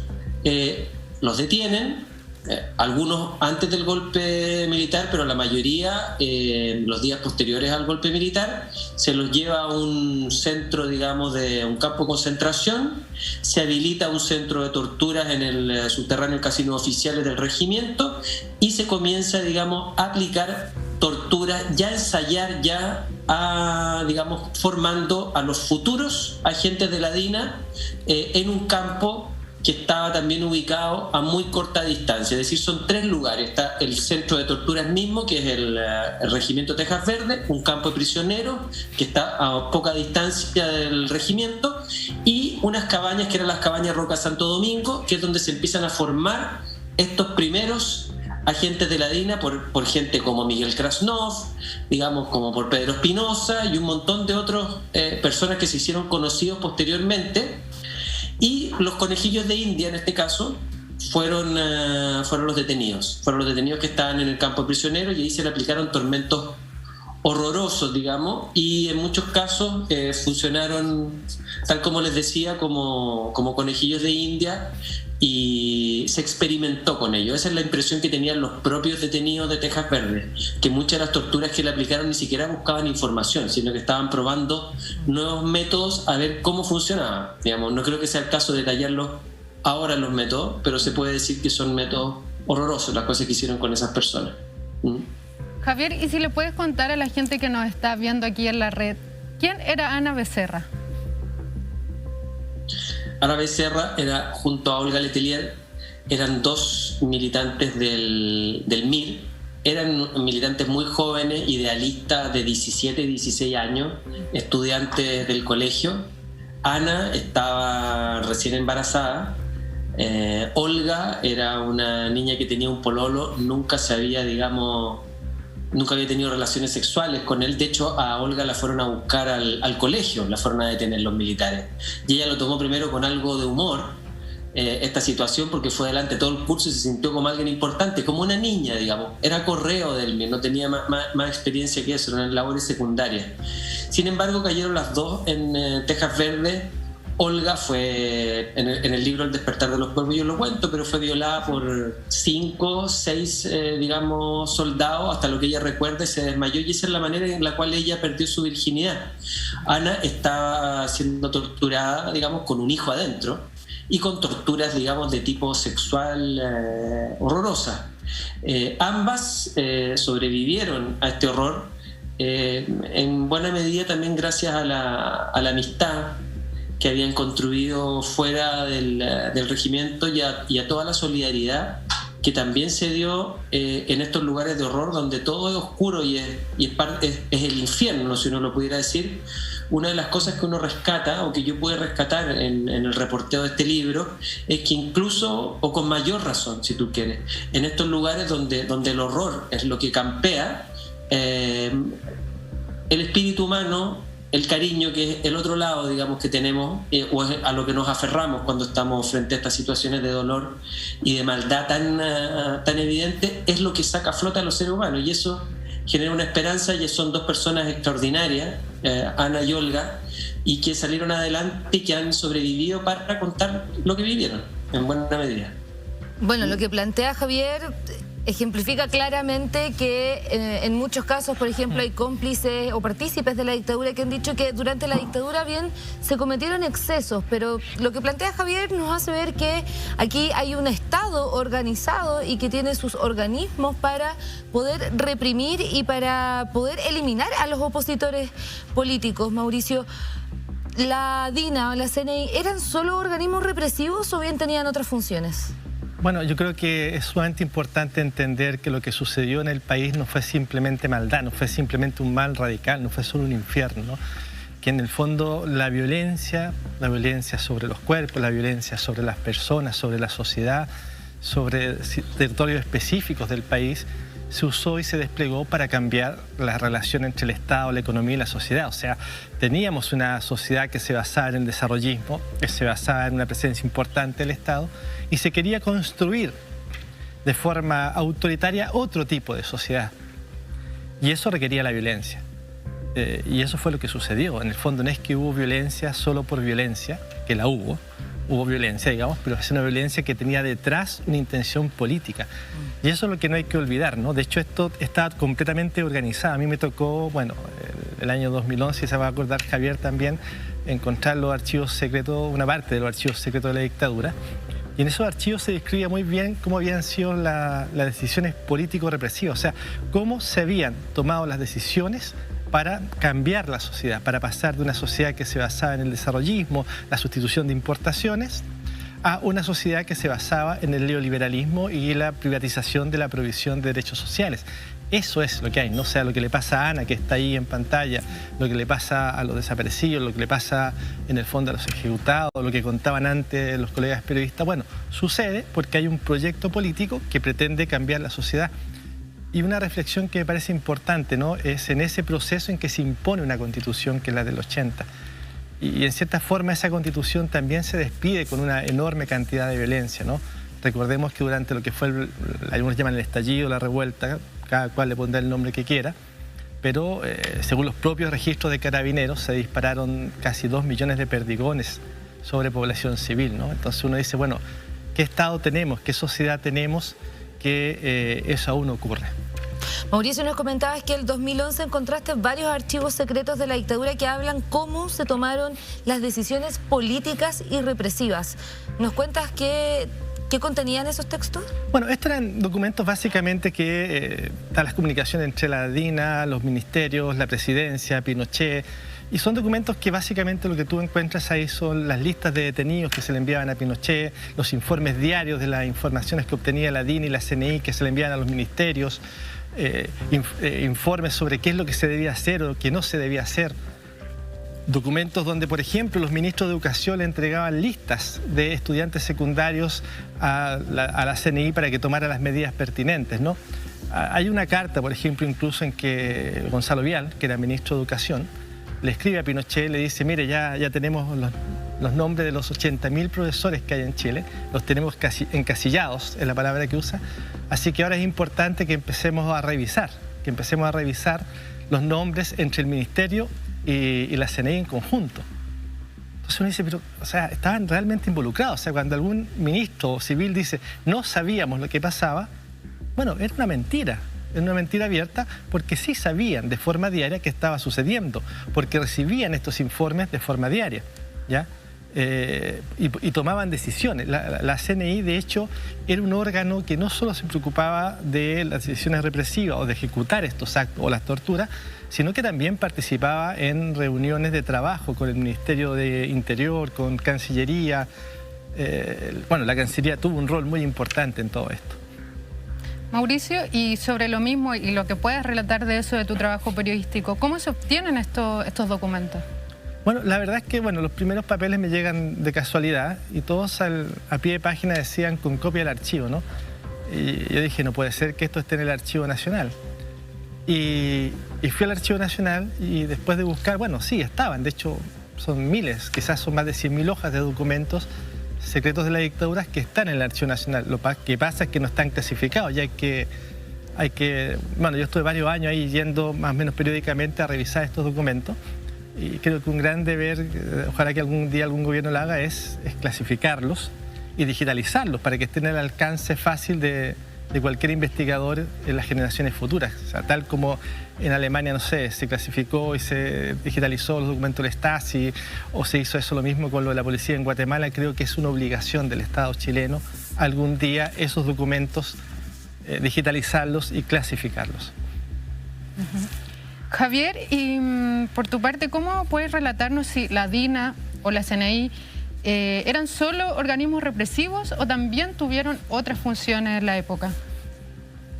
No, de hecho, o sea, la parte operativa, si tú quieres, es una de las áreas de estos dos organismos que son primos hermanos, digamos, pero tenían un área sindical, digamos, en términos más generales, un área social, había un área económica, y ahí hay, digamos, vasto material, por ejemplo, del rol que cumplió Jovino Novoa, del rol que cumplió Miguel Kast, por ejemplo, como director de la Odeplan, digamos, entregando informes desde la Odeplan a la DINA concretamente, ¿cierto?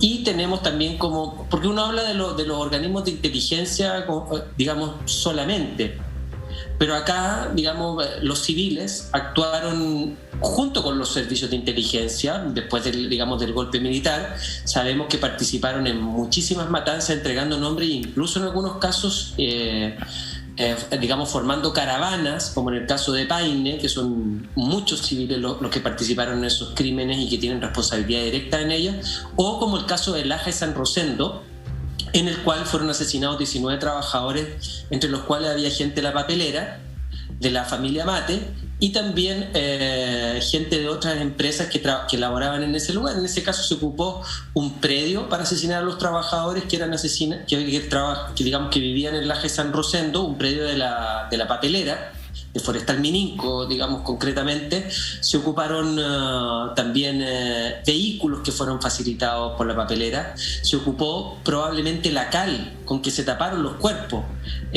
por la papelera. Y esto fue un secreto a voces, digamos, que se conoció dentro de toda la empresa, lo que se hizo con estas personas, este horrible crimen, tanto que perros del lugar, digamos, descubrieron los cuerpos y tuvieron que ser trasladados al cementerio de Yumbel.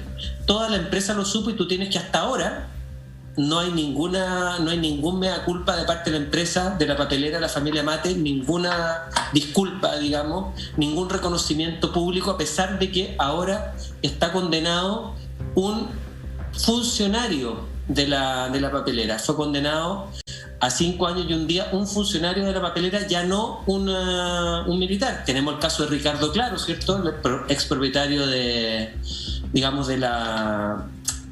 canal Mega y de muchas otras empresas, ¿cierto?, sudamericanas de vapores, que aparece en el testimonio de Jorgelino Vergara como el empresario que les pagaba los sueldos a través de una empresa bruja a los funcionarios de la DINA que trabajaron en el cuartel Simón Bolívar, exterminando básicamente de una forma donde no existían los excesos, que es de lo que estábamos hablando antes, Mauricio.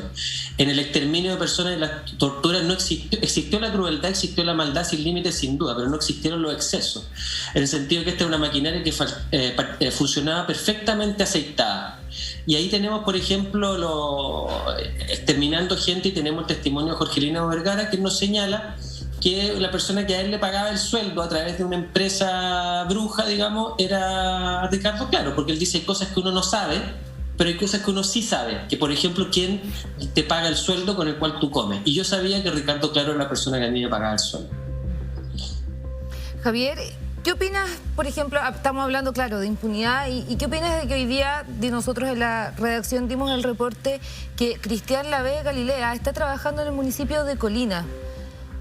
Que además sabemos que tú también estuviste involucrado en poder sacar esto a la luz.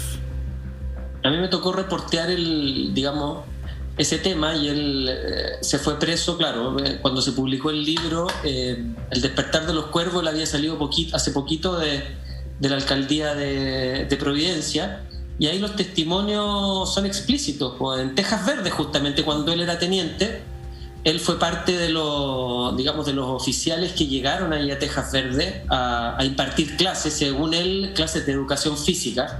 Según los futuros agentes de la DINA, no eran clases de educación física. En las rocas de Santo Domingo, que es donde se formaban los agentes de la DINA. Pero además, ya concretamente en el centro de tortura, hay 2 testimonios fundamentales que lo sitúan en ese lugar, y que son los testimonios por los cuales él fue procesado, que es el testimonio de Anatolio Zárate Oyarzún, que es una víctima al cual le fracturaron la columna producto de las torturas, y en esta sesión fue que vio el rostro de Cristian Lavé, pero además, porque siempre se somete un poco a tela de juicio o a duda el hecho de que sea un detenido el que identifica a un torturador. Además está el testimonio de Héctor Patricio Salvo Pereira, quien era un integrante de los servicios de inteligencia en ese momento, que trabajaban en conjunto con Cristian Lavé, y con todo el lote ahí que estaba formando en ese momento lo que iba a ser la DINA 73, principio del año 74, quien lo vio concretamente en el centro de tortura, donde solamente se torturaba a la gente golpeando a una persona. Entonces, no sé, este es el país en que vivimos, no puedo dar más explicación respecto de por qué él puede estar trabajando en Colina, en un municipio, prestando un servicio público, una persona con la cual, sabemos la posición política que tiene, sabemos el rol que cumplió dentro de la dictadura como autoridad política, y tenemos luces además del rol que cumplió como parte, de la represión. Dentro de la dictadura. Y está el caso de Tejas Verdes, pero ojo que también hay otro caso en el sur, donde también ahí fue procesado. Hoy estamos haciendo, ¿verdad?, este ejercicio de memoria. También hemos hablado del rol de los periodistas en la época de la dictadura, y tanto Javier como Mauricio han vivido hostigamientos en plena dictadura, en plena democracia, por sus investigaciones. Mauricio, en ese sentido, ¿cómo ves esta situación y este paralelo que podemos hacer de situaciones que tienen, ¿verdad?, elementos muy similares cuando periodistas están investigando? Mira, yo creo que más que hablar de algo personal, creo que todo lo que yo he escuchado hoy día me hace llevar una reflexión, ¿no? La reflexión de que tenemos la necesidad y quizás la obligación también como sociedad de construir un país, una república de los derechos humanos. de la democracia y del desarrollo sostenible. Creo que ese es el gran desafío que hoy tenemos. Tenemos la necesidad de construir un país donde efectivamente los derechos de las personas se respeten profundamente, donde nunca más haya alguien, una autoridad que crea que puede declararle la guerra a sus conciudadanos, donde efectivamente las personas puedan tener salud, puedan tener educación y donde el diálogo puede imperar, ¿no? Eso implica, creo yo, construir una república de los derechos humanos, de la democracia y del desarrollo sostenible. Me parece que es importante hacer eso y tenerlo claro hoy porque tenemos una convención constituyente y probablemente esa convención va a aprobar una constitución que probablemente va a ser muy pequeña, muy corta, acotada, ¿no? Pero de ahí para adelante probablemente como país vamos a tener 15, 10, quizás hasta 20 años de generar las leyes, generar las instituciones que hagan carne esa constitución. Entonces creo que es muy importante recordar lo que sucedió, reflexionar sobre eso, pero al mismo tiempo es muy relevante ser capaces de construir un país distinto. Y sobre esto mismo, Javier, ¿tú qué nos puedes relatar sobre hostigamientos que has sufrido por tu investigación y por los libros que has publicado? Bueno, lo mismo que Mauricio, yo creo que no vale mucho la pena personalizar ni tampoco hacerle digamos, porque básicamente hacerle el juego a esta gente que yo digo que funcionan bajo más o menos la lógica del superagente 86. Digamos, tengo la impresión de que no hacen bien su pega porque siempre los pillan, digamos, pero es parte, uno quisiera que este tipo de cosas no sucedieran, uno quisiera que a los periodistas que vienen, digamos, le tuvieran la oportunidad de investigar sin pensar que le están pinchando su teléfono, sin pensar que lo están siguiendo, etcétera. Ese es el país en que vivimos. Estamos enfrentados ahora a la posibilidad de crear una nueva constitución, ¿cierto? Y es importante que si creamos una nueva constitución nos preocupemos de que esa nueva constitución se baje a leyes y no quede solamente en la parte declarativa de lo que puede ser la Constitución, ¿cierto? Entonces, junto con las grandes ideas marco que va a fijar la nueva Carta Fundamental, es muy importante que eso se traduzca, por ejemplo, en una ley de inteligencia que sintamos nosotros que más allá del papel realmente nos proteja a todos, digamos, y que cumpla el rol que tiene que cumplir una ley de inteligencia y que no tengamos a estos tipos investigando a periodistas o a denunciantes de corrupción cuando hay corrupción, digamos, aduciendo falsos argumentos, digamos, para esconder que en realidad están siguiendo a gente que está denunciando corrupción y ellos en cambio señalan que se está amenazando a la seguridad nacional. Yo no sé qué mal o cómo podría un periodista poner en jaque la seguridad nacional cuando en realidad lo que está haciendo es denunciar o violaciones a los derechos humanos durante la dictadura o casos de corrupción que tienen que ver básicamente con mal uso de dinero o con fraude. Y que básicamente también quienes participan de esa instancia son de alguna forma cómplices. Hace un tiempo recordábamos un poema, un homenaje a los derechos humanos de Pedro Lemebel, que planteaba que los muertos miraban a la televisión y apuntaban también a los cómplices y a quienes los torturaron, y que hoy día también están en impunidad. Mauricio, el periodismo ha ejercido en cierta forma un rol de justicia también y de democracia en todos los espacios de la sociedad, en particular en tiempos de dictadura y también ahora. ¿Qué te pasa a ti también cuando ves a las personas que fueron parte de estos órganos represivos, fueron cómplices y sabían, tal como tú nos relatabas, ser parte de la creación de este nuevo Chile? Bueno, yo creo que, lo voy a poner de su lado mejor, creo que en la larga historia de la humanidad solo dos países han sido capaces de construir verdad, justicia y memoria, que son Chile y Argentina. No sucedió eso en el este europeo, no sucedió eso en España, no sucedió eso en Centroamérica. En el caso de Alemania fue un proceso inicialmente impuesto por los aliados, en fin.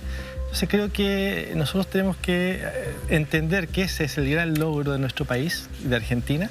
Fuimos capaces de reconstruir la verdad, de hacer justicia y, espero yo, de hacer una reflexión sobre eso. Por cierto, este es un proceso histórico.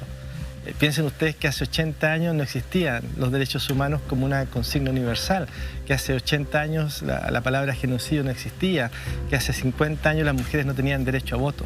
Estamos en un proceso de grandes transformaciones Y creo que lo más relevante en ese proceso es que hemos sido capaces como país de hacer algo que en otros países no se hizo. Y voy a poner algún ejemplo muy simple, pero si tú vas a Uruguay, ¿no?, donde estuvo preso el presidente Mujica, es un mall. Donde estuvo presa acá en Chile la presidenta Bachelet, es un parque de la paz.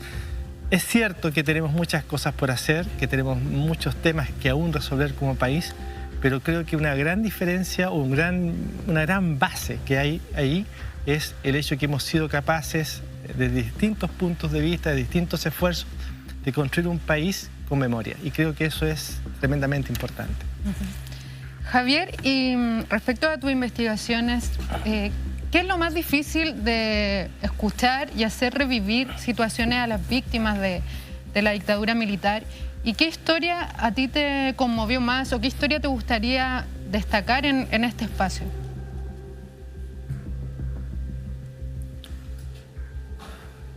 ¿No se escucha? No. Sí. Ahí sí. Ahí está.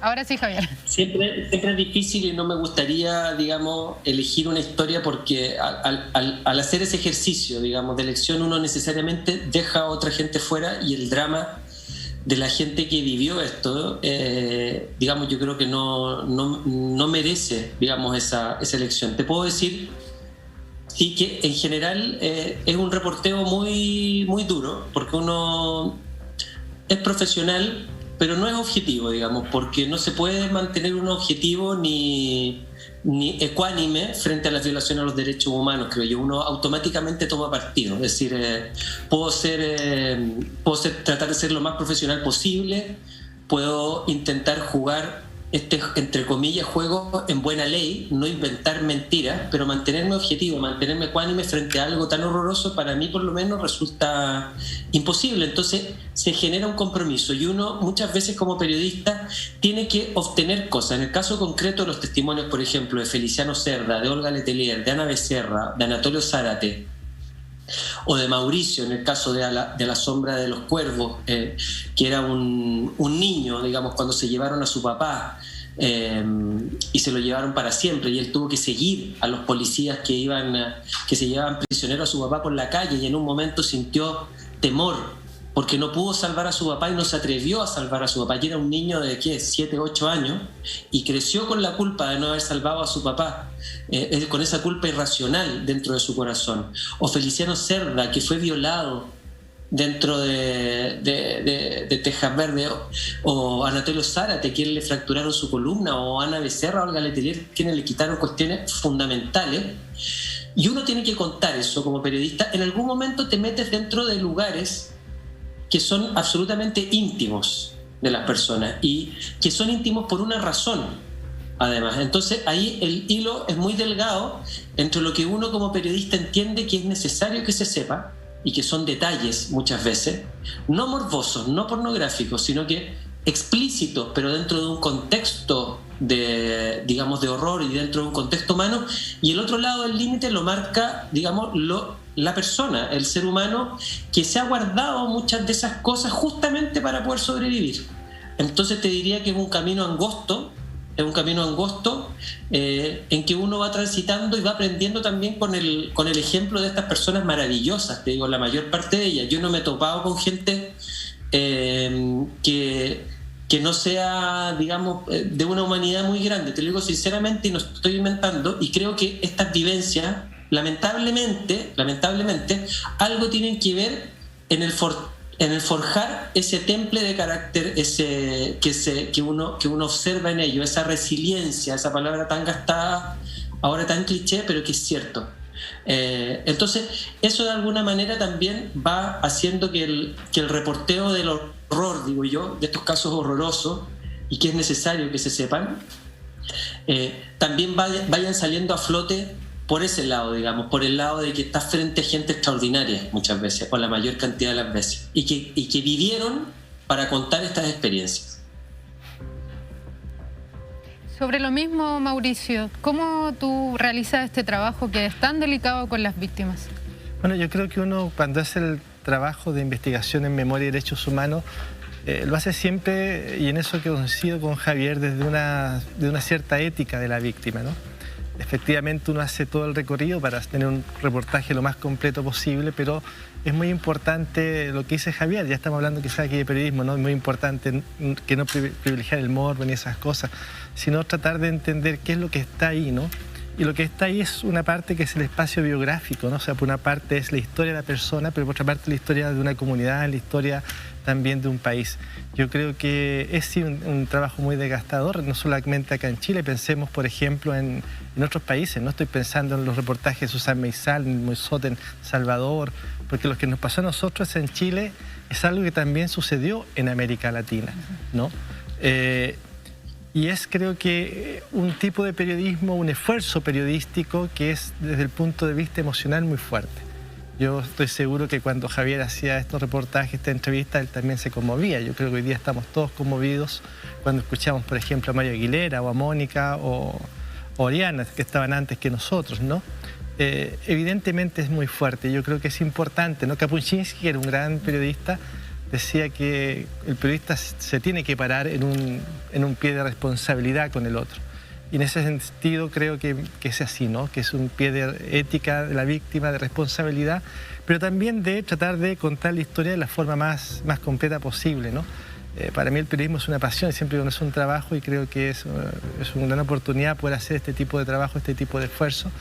Y me parece genial que como país seamos capaces hoy día de hacer esta reflexión, de tener estos diálogos, estos debates, porque creo que eso nos va, insisto, permitir reflexionar sobre eso y construir, que es lo más importante, un país distinto, un país y una república, espero que todos lo esperemos, de los derechos humanos.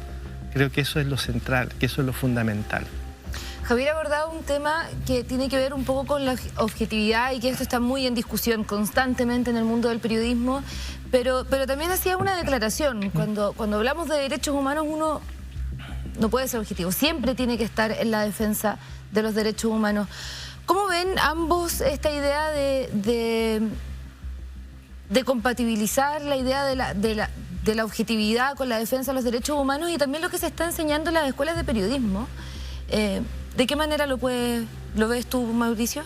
Bueno, yo me gusta ser bien humilde en eso. Yo creo que la verdad no existe, ¿no? Y los periodistas no vamos a ser dueños de la verdad tampoco, que es un poco lo que dijimos al inicio de este programa, ¿no? O sea, lo que uno hace como periodista es contar un relato con hechos verificables y que otras personas puedan comprobar que esos hechos existen. Eso es lo que hacemos, pero no es que tengamos la verdad o que seamos dueños de la verdad o que revelemos una verdad, no, somos simples periodistas. Pero queremos contar un relato de la forma más completa en base a hechos verificables o a testimonios comprobables. Y ese es el esfuerzo que hemos hecho acá hoy día, tratar de contar los hechos de la forma más verificable posible. Y ese es el gran desafío que tenemos, creo yo, como sociedad y que tenemos también como periodismo, ¿no? Pero también creo que los periodistas tenemos que hacer una reflexión respecto a otro tema, y es a los lenguajes que usamos, a cómo somos capaces o no de usar un lenguaje que sea un lenguaje inclusivo, un lenguaje para la paz, un lenguaje de diálogo, ¿no? Creo que hay una gran necesidad de revisar quizás cómo la prensa en algunos momentos se ha informado o narrado determinadas cosas, ¿no? Pero también es un aprendizaje social, ¿no? Hace 15 años atrás se hablaba de homicidio, hoy día se habla de femicidio, ¿no? Hace 30 años atrás no hablábamos del Sename, hoy día sí hablamos del Sename. Entonces creo que es importante que los periodistas no solo contemos las historias que tenemos que contar, sino que también seamos capaces de reflexionar sobre qué es lo que hacemos y cómo lo hacemos. Y entender que dentro de un río que es la evolución de la sociedad, nosotros somos una gota más. Exacto, o sea, el lenguaje finalmente es sumamente importante también a la hora, ¿verdad?, que contamos historias. Porque, perdona que me interrumpa, ¿sí? Porque fíjate que es importante entender esto, ¿no? Pero para que ocurrieran las violaciones a los derechos humanos, tenía que haber un lenguaje que las amparara. Y eso también es lo que ocurre en otros países, que estamos viendo en Nicaragua, en Colombia, que estamos viendo, en fin, en Filipinas. Por eso es importante que como medios y que como sociedad seamos capaces de entender que es importante tener un lenguaje de la inclusión, de la diversidad, de la paz. Gracias, Mauricio. Javier, y sobre lo mismo que tú has reporteado, ¿verdad? Como decíamos anteriormente, la violación a derechos humanos en dictadura, pero también han ocurrido violaciones a derechos humanos desde el estallido social, ¿verdad? El 18 de octubre del 2019. ¿Cómo analiza el rol del periodismo en la actualidad y en el contexto de protesta? O sea, yo creo que el periodismo siempre tiene que estar del lado, digamos, de donde se están produciendo las injusticias, sea de donde sea, digamos, la violación a los derechos humanos lo puede cometer tanto un Estado, lo hemos visto, digamos, y sucede así, tanto un Estado de derecha, una dictadura de derecha, como puede ser una dictadura de izquierda, y en ese sentido creo que el desafío es no perderse en eso y quitarle de alguna manera, sin dejar de ser uno un ser político, pero no se puede aplicar en esto ningún tipo de ideología, es decir, porque sucede en Afganistán ahora no nos vamos a meter y ahí lo más importante es que cada uno respete el proceso. Bueno, si uno tuviera esa lógica, ¿cierto? Entonces uno podría decir que acá nadie se tendría que haber metido porque era el proceso que está viviendo Chile. No, yo no pienso de esa manera. Yo creo que los derechos humanos o la carta base es una carta que hay que respetar en todas partes del mundo y no se puede permitir en ninguna parte, digamos, que las mujeres no puedan estudiar o que no tengan derecho, digamos, a salir, digamos, libremente en la calle, etcétera, etcétera. Creo que como primera cosa hay una línea de base. Creo que a partir del estallido, digamos, el periodismo se hizo fundamental porque empezamos a vivir una situación en la cual realmente no teníamos idea mucho, o sea, sabíamos que era un estallido, sabíamos que se estaba viviendo algo que era maravilloso y que era horroroso al mismo tiempo, digamos, porque al tiempo que uno veía estas manifestaciones, también veía las violaciones a los derechos humanos, estaban los ciudadanos, digamos, por ahí grabando, los medios de comunicación, muchos de ellos mintiendo. Tenemos el caso ícono, por ejemplo, de Canal 13, cuando un ciudadano tuvo que filmar que la Plaza Ñuñoa, que aparecía en Canal 13, se suponía en directo, vacía, completamente vacía, un ciudadano con su celular grabó la pantalla de televisión y giró y mostró cómo en la ventana la Plaza Ñuñoa en realidad estaba lleno de gente. Y los medios de comunicación se llenaron de gente que fue a tirarles piedras, digamos. Yo no estoy de acuerdo con la manifestación violenta, pero eso no quiere decir que no lo comprenda, digamos. Mega, Canal 13 Mega, Canal 13 y TVN fueron medios de comunicación que recibieron muchas protestas, digamos, de parte de la gente. Y ahí el periodismo independiente cumplió, y los ciudadanos, digo, también de alguna manera aportando con material fundamental a través de sus celulares, hicieron una labor, digamos, entre comillas, periodística o que colaboró con el periodismo, que también fue fundamental a contar todas estas violaciones a los derechos humanos que hoy día sabemos que no han sido juzgadas todavía a la fecha. Javier, de hecho es un tema que, bueno, da mucho para conversar y es uno de los motivos también por los que surge la redacción. Así es. Bueno, agradecemos enormemente a Javier Rebolledo y a Mauricio Weibel que nos han acompañado en este último bloque, en este especial que realizamos junto al equipo de la redacción. Y los invitamos a que nos acompañen en la semana. Estamos de lunes a viernes desde las 12 del día hasta las 9 de la noche con informativos. Agradecemos mucho también la compañía que hemos tenido a través de redes sociales con el hashtag La Redacción 11S y les deseamos que tengan una muy buena noche. Así es, agradecemos al equipo de producción, por supuesto a María Collante y Paulina Cortés y también a Londres 38. Ahora tenemos el honor de presentarles la obra documental de América más difundida en el mundo, pero sin embargo que en nuestro país no ha tenido cabida en la pantalla abierta. Estamos hablando de la obra La Batalla de Chile, pero que hoy día se presenta en nuestro canal y que lo transmitimos también por las pantallas abiertas para que todos lo puedan revisar. Le queremos hacer un pequeño homenaje y recordar a quien fue el camarógrafo de este documental, Jorge Müller, quien fue detenido, desaparecido junto a su pareja Carmen Bueno, también cineasta. Fueron torturados en la Villa Grimaldi 4 Álamos por 4 miembros de la DINA. Los dejamos ahora con esta obra difundida en todo el mundo, La Batalla de Chile. Muy buenas noches, Pumay.